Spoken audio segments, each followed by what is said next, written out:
Atėjo metas keliauti. Palikti savo įpročius, bet ne savo istoriją. Atsiliepti į kvietimą, į jo kvietimą. Kvietimą, kuris glūdi mano gyvenimo istorijoje. Žingsnis po žingsnio, puslapis po puslapio, diena po dienos.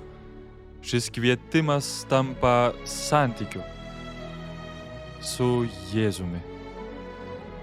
Jis mane kviečia keliauti, pasirinkti, keliauti toli nuo jo arba eiti susitikti su juo.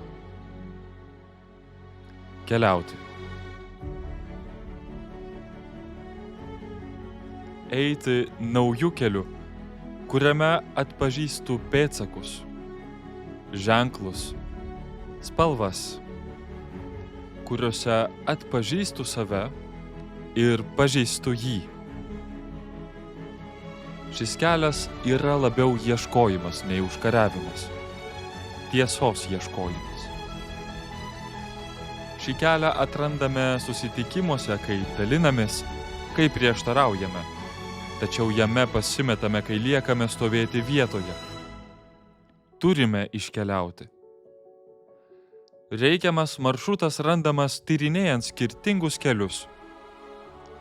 Tam turime atsiversti Dievo žodį, skaityti jį vėl ir vėl.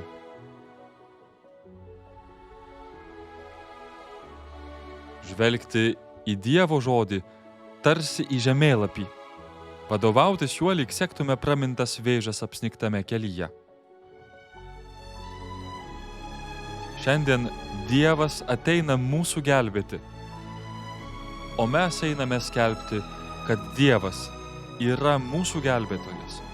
Einame, kad subręstume tikėjime, kad kitus palydėtume, kad skelbtume ieškantiems kelio, kad ieškotume naujų tikėjimo liudytojų, jog šiandien būtų išgirstas Dievo balsas.